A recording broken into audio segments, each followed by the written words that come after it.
جی welcome back ناظرین، ایک بار پھر پروگرام صبح ہدایت میں، اور یہ سیگمنٹ ہے خبروں کا تازہ ترین حالات سے متعلق آپ کو شیئر کریں گے۔ اور سب سے اہم اور ایک بہت بڑی خبر ہے دمشق سے تازی اطلاعات کے مطابق حضرت اویس کرنی رضی اللہ تعالیٰ عنہ کے مزار کو دہشت گردوں نے ایک بار پھر شدید نقصان پہنچایا ہے۔ اور ناظرین، اس سے پہلے آپ جانتے ہیں حضرت حجر ابن عدی، حضرت زینب سلام اللہ علیہا، حضرت سکینہ سلام اللہ علیہا، تکفیری سوچ رکھنے والے جو دہشت گرد ہیں، انہوں نے بالکل کھلم کھلا اور واضح طور پہ یہ ہم بالکل آشکار ہو چکا ہے، تمام لوگوں کے اوپر بھی یہ آشکار ہو جانا چاہیے کہ یہ کوئی اقتدار کی جنگ نہیں ہے، یہ سوچ کی جنگ ہے۔ اور وہی دہشت گرد جو دوسروں کو مسلمان ہی قرار نہیں دیتے، ایون جو صحابہ رسول صلی اللہ علیہ وآلہ وسلم کی بات کرتے ہیں، ان کی عزت اور احترام کی بات کرتے ہیں، تو شام میں جو صحابہ کرام جو مدفون ہیں ان کے مزارات کو نقصان پہنچانا، یہ کس انداز میں ایک مسلمانیت ہے، یا کس انداز میں اس کو انسانیت سے بھی ایک نیچا عمل قرار دیا جائے تو یہ کم نہیں ہوگا۔ تو اس کی جتنی بھی مذمت کی جائے کم ہے، لیکن آج پورے ہم دیکھ رہے ہیں پاکستان کے میڈیا میں بھی، پاکستان میں بھی بات ہو رہی ہے اہل بیت علیہ السلام اور صحابہ کرام کی جو عزت اور ناموس کی، لیکن اس خبر کو بالکل اس حوالے سے کوئی بات نہیں کی جا رہی، نہ سنی جا رہی ہے۔ تو اس حوالے سے کیا ایسی وجوہات ہیں، یہ کیا ایسی مجبوریاں ہیں کہ جس پر ہمارا جو میڈیا ہے وہ خاموش ہے؟ لیکن اس پہ خاموش رہنا ایک انداز میں اس کام کو جائز قرار دینے کے مترادف ہوگا، یہ اس کام کو ایسا کہ جیسے ایک روٹین قرار دینے کے مترادف ہوگا، تو ایسا ہونا نہیں چاہیے۔ جہاں پر بھی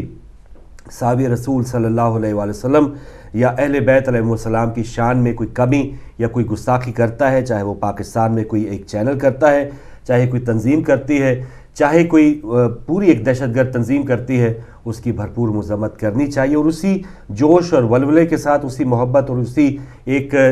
ہمت کے ساتھ یہ تمام اعتراض یا احتجاج کرنا چاہیے جس انداز میں کچھ مقامی طور پہ کچھ ایشوز پہ کیا جاتا ہے۔ تو یہاں پر جو شام کی تازہ ترین صورتحال بتایا جاتا ہے کہ یہ جو سیدھی جو جنگ ہے، یا جو سیدھی ایک وہاں پر مسلط کرنے کی کوشش کی جا رہی ہے کہ ایک تو اگلے مہینے جو وہاں پر الیکشن ہے ان کو سبوتاج کرنا ایک مقصد ہے، اور بالکل ایک مقصد یہ ہے کہ جو اہل بیت علیہ السلام یا صحابہ رسول صلی اللہ علیہ وآلہ وسلم کے مزارات ہیں ان کو نقصان پہنچانا۔ اور یہ پہلا واقعہ نہیں ہے، پہلی بار ان تکفیروں نے یہ ہمت نہیں کی، اس طرح وہ بار بار کرتے ہیں۔ اور کل تو ایک انتہا ہو گئی کہ حضرت اویس کرنی رضی اللہ تعالیٰ عنہ کے مزار کو بہت ہی شدید نقصان پہنچایا گیا ہے۔ تو اس کی جتنی بھی مذمت کی جائے کم ہے، اور جن کے دلوں میں بھی یہ محبت صحابہ کرام، محبت اہل بیت علیہ السلام موجود ہے، ان کے دل دکھی ہیں، لیکن اس دکھ کے ساتھ ساتھ جو ان کے پاس پلیٹ فارمز ہیں، یا جو بھی ان کے پاس آواز بلند کرنے کی ایسی جگہ ہیں، ان میں اپنا اعتراض، اپنا احتجاج ضرور بلند کرنا چاہیے، تاکہ چلیں جو ایک ہم اس انداز میں، اگر وہ وقتی طور پہ ہمارے پاس وہ طاقت نہیں ہے، یا ہم دور ہیں اس جگہ سے کہ ہم اس کام کو، اس تمام سانے کو اپنے ہاتھ سے روک سکیں، لیکن پھر بھی اپنی آواز سے، اپنے قلم سے، اپنی زبان سے ایسے تمام جو حقائق ہمارے سامنے آئے تو ان کی مذمت کرنا بحیثیت مسلمان ہم پہ واجب ہو جاتا ہے۔ اور ایسا کیے بغیر اگر ہم اپنے آپ کو مسلمان بھی کہتے ہیں اور عاشق رسول، عاشق اہل بیت علیہ السلام بھی قرار دلوانے کے لیے ہم کوششیں کرتے ہیں، تو اس کا کوئی فائدہ نہیں ہے، کیونکہ حقیقی طور پہ ہمیں اس دنیا میں بھی ایسے بہت سے مواقعوں سے گزرنا پڑتا ہے کہ ہمیں کوئی نہ کوئی فائنل راستہ جو ہے، یا کوئی نہ کوئی سٹانس لینا پڑتا ہے۔ یہ نہیں ہو سکتا کہ آپ دشمنوں کے بھی ساتھ ہیں، دوستوں کے بھی ساتھ ہیں، یا ایک موقع پہ آپ کوئی اپنی آواز بلند کرتے ہیں لیکن دوسرے موقع پہ آپ کہیں نہ کہیں خاموش رہتے ہیں، کسی مجبوری کی وجہ سے یا کسی وابستگی کی وجہ سے۔ تو ایسا ہونا نہیں چاہیے۔ اگر آپ عاشق ہیں تو آپ عاشق ہیں، وہ کہیں بھی بے حرمتی ہوتی ہے اس کے لیے آپ کو آواز بلند کرنا یہ سب سے بڑی اولین ترجیح ہونی چاہیے اور فرض ہونا چاہیے۔ تو اس کی ہم بھرپور مذمت کرتے ہیں۔ اور کچھ اگلی خبر ہے کہ مجلس وحدت المسلمین کی طرف سے آج جیو نیوز کے خلاف مظاہرے کا اعلان کیا گیا ہے۔ دیگر جو جماعتیں ہیں، تنظیمیں ہیں، انہوں نے بھی جیو نیوز کے خلاف مظاہروں کا اعلان کیا ہے۔ ابھی بھی جو پاکستانی چینلز پہ ہم دیکھ رہے ہیں کہ پورے پاکستان سے، پوری ہر شہر، ہر گلی سے اس پروگرام کے خلاف، اس چینل کے خلاف بہت ہی ایک شدت اور غم کے ساتھ ایک اعتراض، ایک احتجاج جاری ہے۔ اور ہونا بھی چاہیے کہ جو بھی پاکستان کے رہنے والے ہیں وہ پاکستان اور اس کے بعد جو پاکستان بنانے کے مقاصد ہیں ان سے بالکل باخبر ہیں الحمدللہ۔ اور جو ایک بات کی جاتی تھی کہ شاید اب ہماری قوم جو ہے وہ اس میں بے حسی زیادہ بڑھ چکی ہے، لیکن کچھ نہ کچھ ایسے ایونٹ ضرور آئے ہیں کہ جس کی وجہ سے پہلا آپ نے دیکھ لیا ایک سانحہ حامد میر کو جو گولیاں لگی قابل مذمت ہے، لیکن اس کے بعد جو پاکستانی ایک اہم ترین ادارے کے خلاف جو زبان استعمال کی گئی، ابھی وہ غم و غصہ کم ہی نہیں ہو پایا تھا کہ ایک انٹرٹینمنٹ چینل کے اوپر مارننگ شو میں، جس کا نام ہی اٹھو جاگو پاکستان ہے، تو اس نے یہ کام کر دکھایا اور ایک ایسی شادی کی دوبارہ سے عکس بندی کی گئی جس کی شادی بھی ہو چکی تھی۔ اور مجھے یاد آ رہا ہے کہ جب وینا ملک صاحبہ یہاں یو کے آئی ہوئی تھی اور ہدایت ٹی وی کو بھی ایک آفر کی گئی تھی، بڑا ایک سپانسر بھی مل رہا تھا کہ وہ جب برمنگھم میں آئی ہیں تو ان کی جو بھی وہاں پر سرگرمیاں ہوں گی ان کو لائیو ٹیلی کاسٹ کرنے کے لیے ہمارے ہدایت ٹی وی پہ بھی ایک اچھا خاصا پیکج دینے کا ہمیں کہا گیا، تعاون کی پیشکش، یا جیسے ہم عموماً اپنے وسائل کے اندر گھری رہتے ہیں تو ایک بہت اچھا موقع تھا ہدایت ٹی وی کو بھی، لیکن بہت ہی غیر ضروری چیزوں کو ہمیں تعاون حاصل ہو بھی جائے تو ہم سلام پیش کرتے ہیں اپنے جو بھی انتظامیہ ہے کہ وہ اس کو قبول نہیں کرتے۔ ایسے اشتہارات کی بھی آفرز ہوتی ہے کہ جس میں ایسی خواتین یا ایسے لوگ شامل ہوتے ہیں یا ایسی پروڈکٹس ہوتی جن کا ہمارے ساتھ کوئی واسطہ نہیں ہے، تو پھر بھی ہم ان کو نشر کر کے پیسہ ضرور کما سکتے ہیں، لیکن اگر کسی چینل کے مقصد ہی اس کا ہونا ہی یہ ہو کہ بس پیسہ بنانا ہے، اسپانسرشپ جو ہے وہ حاصل کرنی ہے، اور اسپانسرز کے سامنے آپ اپنی پالیسیز تب کو، اپنے اسلام، اپنی جو بھی ایک ثقافت ہے اس سب کو قربان کرنے کے لیے تیار ہوتے ہیں، تو اس کا مقصد ہے وہ کوئی نہ کوئی جو چینل ہے وہ آپ کی سرزمین پہ آپ کے لیے استعمال نہیں ہو رہا بلکہ غیروں کے لیے استعمال ہو رہا ہے۔ تو اس پروگرام کے اوپر جو بھی عکس بندی آپ نے قصیدے سنے ہوں گے، علی کے ساتھ ہے زہرا کی شادی، تو اس کا ایک جو تقدس ہے یا اس احترام کے ساتھ جو قصیدہ وہ سننے کے لیے ہمیں احکامات ہیں، اس کے بالکل برعکس وہ تشہیر کی گئی، اور بالکل شائع نشان انداز میں۔ یہ تو کسی کے اوپر بھی دنیا میں تو کوئی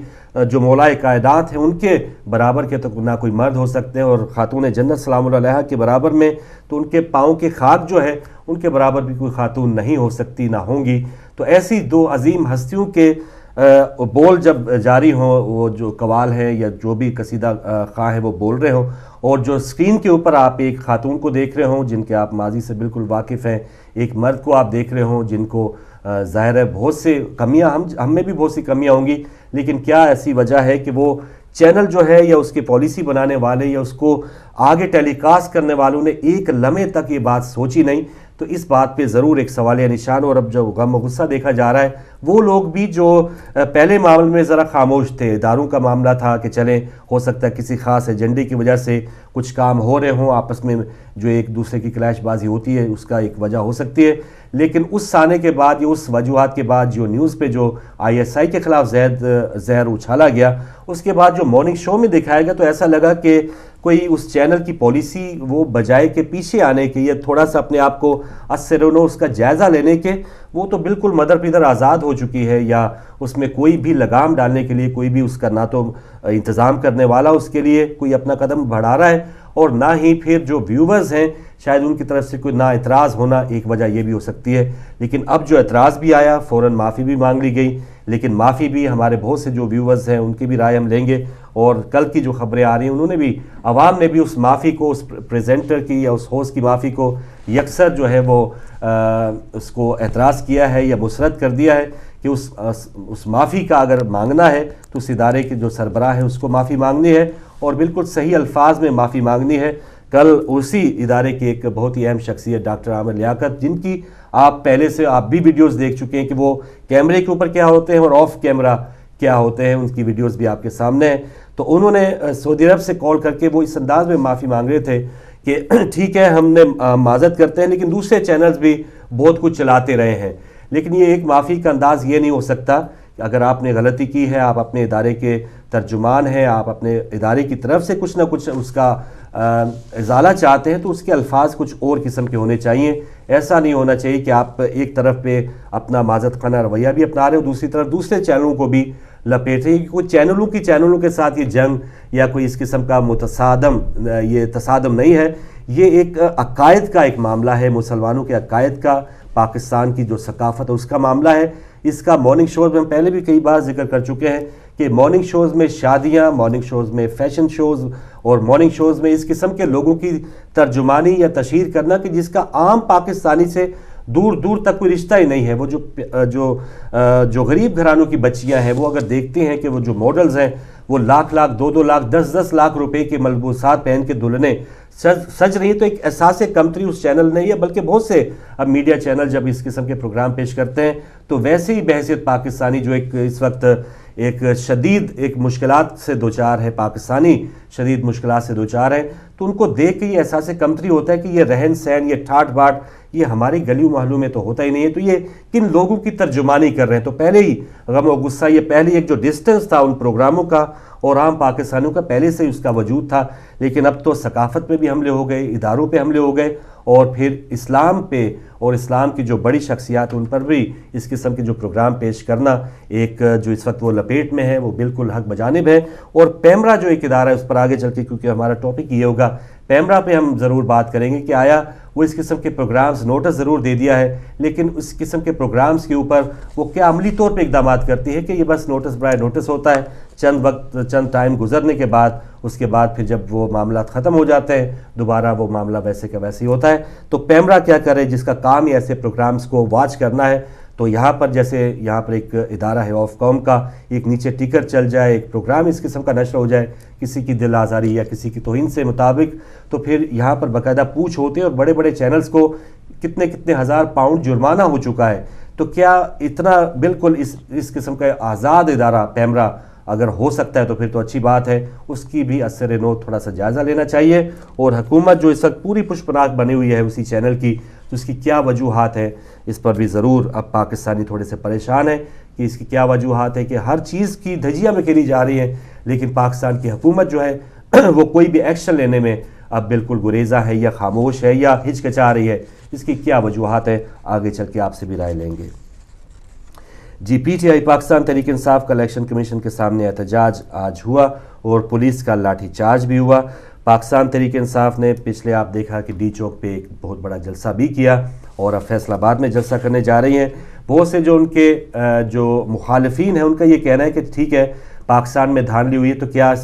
صوبہ خیبر پختونخوا میں دھاندلی نہیں ہوئی؟ تو کیا اگلا جو جلسہ بنتا تھا تو عمران خان کیا یہ اچھی بات ہوتی کہ وہ پشاور میں بھی کوئی اس قسم کا جلسہ کریں، یا اس جو حکومت وہاں پہ چل رہی ہے اس کے نقائص کے حوالے سے بھی کوئی بات کریں؟ لیکن پاکستان کی گزشتہ 5-10 سالوں سے یہی ایک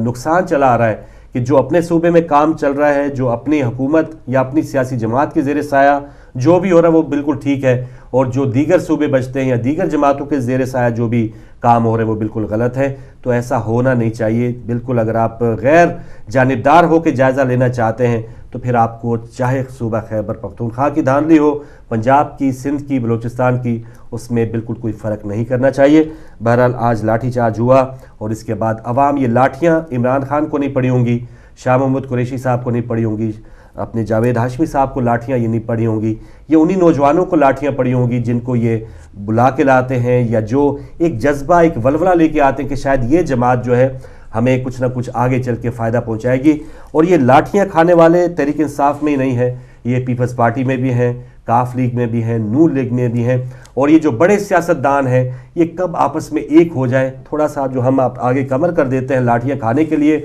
خود اپنے آپ کو پیش کر دیتے ہیں۔ ہمیں یہ سوچنا ہوگا، عام پاکستانی کو یہ سوچنا ہوگا کہ عمران خان جو دھاندلی کی تو بات کرتے ہیں، کیا انہوں نے طالبان کے خلاف بھی کچھ اس قسم کی اسٹانس لیا ہے کہ جو لوگوں کی گردنوں سے کھیل رہے ہیں ان کے ساتھ آپ مذاکرات کی بات کر رہے ہیں، اور آپ کو دھاندلی کا خیال آیا ہے تو 1 سال کے بعد خیال آیا ہے، تو کیا اپنی جماعت کو تھوڑا سا زندہ رکھنے کے لیے یہ کوشش نہیں ہے؟ تو اس حوالے سے بھی جو لاٹھی کھانے والے لوگ ہیں، جو دوپہروں میں، جو راتوں میں، جو بالکل ننگے پاؤں بھی اپنے قیادت کے لیے آگے چلنے کے لیے تیار ہوتے ہیں، تو ان کو تھوڑا سا سوچ سمجھ کے اپنے آپ کو پیش کرنے کی ضرورت ہے۔ ہمارے سیاستدان ماضی میں ہمیں استعمال کرتے رہے ہیں، ہر جماعت کے لوگ ہمیں استعمال کرتے رہے ہیں، لاٹھیاں ہم نے کھائی ہیں، اقتدار میں کوئی اور آیا ہے مزے لوٹ کے وہ باہر بھی چلا گیا، لیکن ہماری عوام بھوکی ننگی رہی ہے، لاٹھیاں کھانے کے لیے رہی ہے، اور اس کی تقدیر بدلنے کے جو خواب دکھائے گئے ہیں وہ کبھی بھی شرمندہ تعبیر نہیں ہوئے۔ تو یہ ہمیں ضرور سوچنا ہوگا۔ اور پی ٹی آئی کی بات ہو رہی ہے تو گزشتہ روز علامہ راجہ ناصر عباس سے شاہ محمود قریشی اور جاوید ہاشمی کی بھی ملاقات ہوئی، اور حکومت کے خلاف مظاہروں میں شامل ہونے کی دعوت دی گئی جو مجلس وحدت مسلمین نے قبول کی ہے۔ تو یہاں پر یہ قابل ذکر بات ہے کہ مجلس وحدت مسلمین کی صرف ایک نشست ہے بلوچستان کی صوبائی اسمبلی میں، تو اس کے باوجود ایک پی ٹی آئی کی جو قیادت ہے ان کا مجلس وحدت مسلمین کی قیادت سے ملنا، یہ تو اس چیز کا ایک اقرار ہے کہ ایک اسٹریٹ پاور ضرور ہے، ایک طاقت ضرور ہے مجلس وحدت مسلمین، لیکن دوسری طرف مجلس وحدت مسلمین کی قیادت کو اب یہ سوچنا ہوگا کہ آیا یہ وہی طور طریقہ تو نہیں ہے کہ یہ وہی طور طریقہ تو نہیں ہے کہ بار بار ہمیں ایسے مواقع پہ استعمال ہم ہوئے ہیں، ہماری تصاویر بنی ہیں، ہمیں کہیں نہ کہیں استعمال کر کے اور پھر بعد میں ہمیں بھول دیا گیا ہے، تو کیا اسی قسم کا ہمیں دوبارہ یہ مستقبل تو نہیں ہوگا؟ یہ ہماری قیادت کو سوچنا ہے، اور جو دوسری طرف سے ملنے آئے ہیں ان کو یہ ضرور یہ اقرار کر کے آئے ہوں گے کہ جس جماعت کا ایک بھی نمائندہ قومی اسمبلی میں نہیں ہے تو ان کو آگے لے کے ساتھ چلنا، وہ اس چیز کا اقرار کہ واقعی ان کے اندر کوئی طاقت ضرور ہے، یہ اسٹریٹ پاور ضرور ہے۔ تو اس چیز کا دونوں اطراف کے جو قائدین ہیں ان کو اس بار میں سوچنا ہوگا، اور خاص طور پہ ہمارے جو شیعہ مکتبہ فکر کی جو جماعت ہے مجلس وحدت مسلمین، ان کو یہ ضرور سوچنا ہوگا کہ آیا یہ تحریک انصاف یا جو کسی بھی تحریک میں یا کسی بھی ایسے ایشو میں ہم اگر ساتھ ملتے ہیں تو کیا ہم بھی کسی خاص ایشو میں ہم ان کو بھی ساتھ لانے میں کامیاب ہوں گے یا نہیں؟ ہم دوسروں کی کانفرنسز میں ضرور جاتے ہیں، لیکن ہماری کانفرنس میں، ہمارے ایشوز میں، ہماری جب لاشیں پڑی ہوتی ہیں، ہمارے ساتھ دینے کے لیے کون آتا ہے؟ یہ ہمارے قائدین کو ضرور سوچنا چاہیے۔ جی، کراچی پہ ایک بہت بڑا اجلاس ہوا جس میں راحیل شریف صاحب بھی تھے، سابق صدر زرداری صاحب بھی تھے، ISI کے بھی ہیڈ تھے، اور نواز شریف صاحب بھی تھے۔ تو بہت بڑا اجلاس ہوا، لیکن آج کی خبر دوبارہ آئی ہے کہ کراچی کے علاقے لیاری میں پرتشدد واقعات میں 3 شہری ہلاک ہو گئے۔ تو ہم نے اسی دن یہ بات کی تھی کہ بہت بڑا اجلاس ہے، بہت بڑے بیٹھے ہیں کراچی میں، بہت اچھی بات ہے، لیکن اس کے ثمرات ہمیں اسی وقت ہم پتہ چلیں گے کہ جب اگلے دن کے اخبارات سے ہمیں کوئی اس قسم کی اطلاعات نہیں آئے۔ تو بد نصیبی ہے کہ پھر بھی آج کراچی میں 3 ہلاکتیں ہو ہی گئی۔ اس کی کیا وجوہات یا آپریشن جو ہے وہ اس کی کیوں اتنی ناکامی ہو رہی ہے؟ اور یہاں پر راحیل شریف صاحب کا بیان کہ کراچی کے امن کے لیے خلوص دل کے ساتھ حکومت کا ساتھ دیں گے۔ تو خلوص دل ایک طرف تو ہے، نیت اچھی ہے، قائدین بھی جا رہے ہیں، پچھلے دور حکومت میں تو اتنا بھی نہیں تھا کہ ایشوز کو ایشوز بھی مانا جاتا، تو قیادت ضرور جا رہی ہے۔ تو اس کی کیا وجوہات ہے کہ ابھی تک کراچی میں امن و امان نہیں ہو پایا، اور 3 شہری آج بھی ہلاک ہو گئے۔ اور یہاں پر نواز شریف صاحب کا ایک بیان کہ کراچی کی صورتحال پر اجلاس میں نواز شریف صاحب کا قائم علی شاہ کو T20 طرز کا آپریشن کرنے کا مشورہ۔ تو کرکٹ کی ایک زبان استعمال کی گئی کہ آپ ٹیسٹ میچ نہ کھیلیں، T20 یعنی آج آپریشن کریں اور آج اس کا نتیجہ نکال کے دیں۔ تو اس قسم کی بات کی ہے نواز شریف صاحب نے۔ اور یا T20 طرز وہ دیگر ایشوز میں اپنا خیر کمال کر رہے ہیں کہ قرضہ لے رہے ہیں، وہ ٹیسٹ میچ کا معاملہ ہوتا ہے کہ 5 سال یا اتنے دنوں کے بعد ہم نے کچھ نہ کچھ اپنا خزانہ بھرنا ہے، لیکن وہ دیگر معاملات میں نون لیگ کی آپ پرفارمنس دیکھ رہے ہیں کہ وہ T20 پہ ہی کھیل رہے ہیں۔ T20 طرز ہی ہے ان کی کہ مار دھاڑ سے بھرپور، یعنی انہوں نے ان کو پتہ ہے شاید کہ عوام اٹھ کھڑے ہوں گے، جاگ کھڑے ہوں گے، لے لو جتنا بھی قرضہ لینا ہے، جتنا بھی مقروض کرنا ہے پاکستانی عوام کو کر لو۔ تو یہ اس قسم کی جو T20 کی جو حکمت عملی ہے نواز شریف صاحب نے وفاق میں دکھائی ہے۔ ٹھیک ہے، امن و امان میں بھی تھوڑی سی تیزی آنی چاہیے، لیکن دیگر معاملات میں یہ جو T20 طرز کو اپنایا ہوا ہے قرض لینے کے حوالے سے، اس کو تھوڑا سا میں سمجھوں گا کہ ٹیسٹ میچ کی طرح کا طرز کا اپنانا ہوگا کہ تھوڑی سی دیر کریں، تھوڑا سا انتظار کریں۔ یہ نہیں کہ بس اگر آپ کو اقتدار ملا ہے، 12 مہینے بھی نہیں ہوئے تو سارا کچھ جو ہے وہ سمیٹنے کے چکروں میں، سارا کچھ جو ہے وہ اپنے ہی خزانوں میں بھرنے کے چکروں میں یہ حکومت لگی ہے، تو اس کو تھوڑی سی روک لگانی ہوگی۔ دوسری طرف کراچی کے معاملات میں ضرور تیزی کی ضرورت ہے۔ جی، کراچی کی بات ہوئی تو الطاف بھائی کی بات کریں، وہ ان کا کہنا ہے کہ مجھے پاسپورٹ ایشو نہ کر کے کروڑوں لوگوں کی دل آزاری کی جا رہی ہے، حکومت اوچھے ہتھ کنڈے بند کرے۔ اور فنگر پرنٹ کے معاملے میں ان پہ جو اعتراض کیا گیا کہ ان کے گھر میں جا کے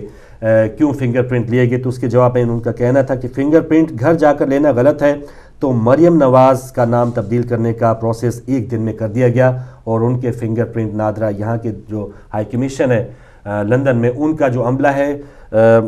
مریم نواز صاحبہ کے گھر گیا اور ان کے فنگر پرنٹس لیے۔ تو یہ 2 جو ایک طریقہ کار ہے اس میں اتنا تصادم کیوں ہے؟ تو یہ بات ہے۔ اور چودھری نثار پہ انہوں نے تنقید کی ہے، حکومت پہ تنقید کی ہے، اور یہ بالکل حق بجانب ہے۔ یہ کیا معاملہ ہے؟ ٹھیک ہے، جو کیسز ہیں وہ الگ بات ہے، جو آپ کی جماعت کے ساتھ کچھ نہ کچھ کلیش ہو سکتا ہے وہ الگ بات ہے، لیکن کیا بات ہے کہ عام پاکستانی جس طرح انداز میں اس کو شناختی کارڈ یا پاسپورٹ ایشو ہو جاتا ہے تو ان کو بھی ہو جانا چاہیے۔ اس میں ضرور وہ اپنے آپ کو ہی، حکومت ہی اپنی بدنامی کا یا اپنی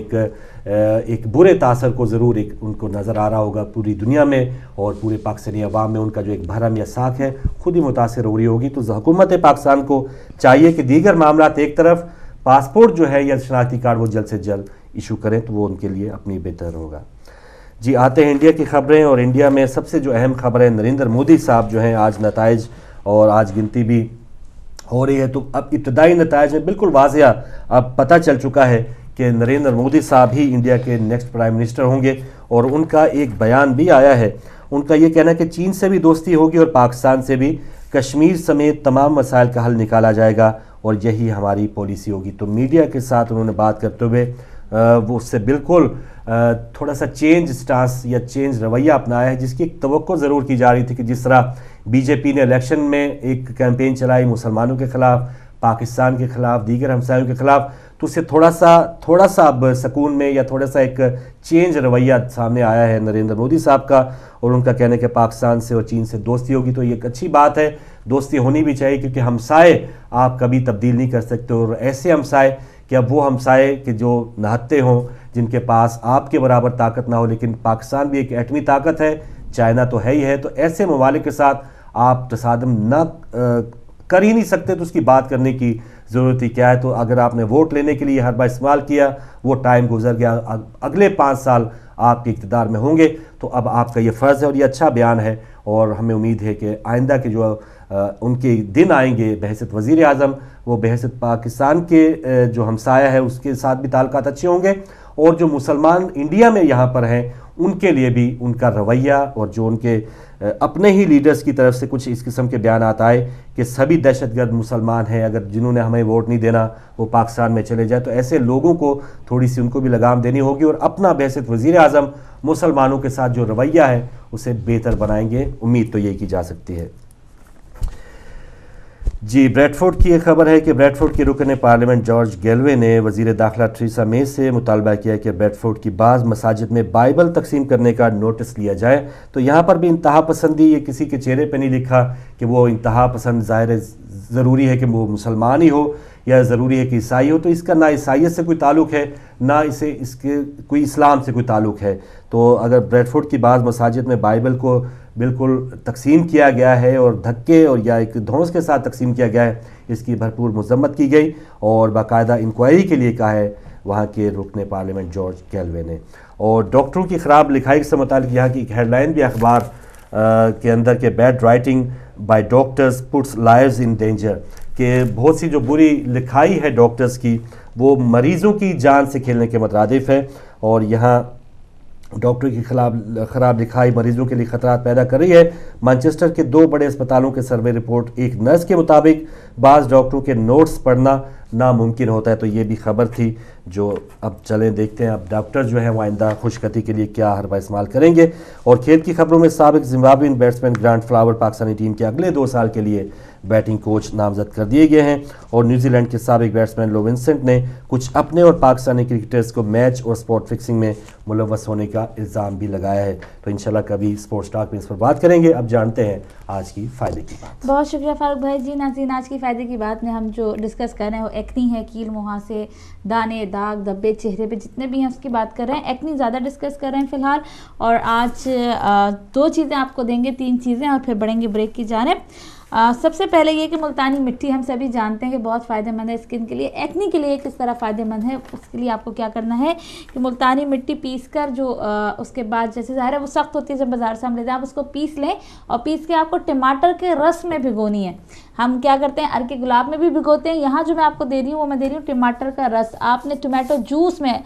تازہ ٹماٹر کا جو رس ہوتا ہے، تازہ ٹمیٹو جوس، اس میں ملتانی مٹی کو بھگونا ہے، اس کو گوندنا ہے، ایک طرح سے سافٹ کر لینا ہے، اور اس کے بعد وہ آپ نے اپنے چہرے پہ لگانا ہے۔ کم سے کم، بہت بھی ہوا، کم سے کم آدھا گھنٹہ آپ اس کو لگا کے رکھیں، پھر آپ دیکھے گا اس کے بعد جب آپ نیم گرم پانی سے آپ نے جو ہے اس کو واش کرنا ہے، آپ دیکھے گا آپ اگر روز نہیں تو ہفتے میں 1 دفعہ بھی یہ کریں گے تو آپ کی جو ایکنی پرابلم ہے، دانے ہیں، کیل مہاسے، وہ کس طرح سے صاف ہوں گے، اور کس طرح سے آپ کی ایکنی جو ہے وہ دور ہو جائے گی، دانے دور ہو جائیں گے۔ دانوں کے لیے میں پھر یہ کہوں گی ایکنی کے لیے کہ اپنی غذا پہ بھرپور توجہ دیں۔ غذا اور کانسٹیپیشن جو ہے یہ نہیں ہونا چاہیے۔ آپ کو کانسٹیپیشن ہوا تو پھر آپ کی ایکنی، چکنی جو جلد ہوتی ہے نا، اس کے لیے آئلی اسکن جو ہوتی ہے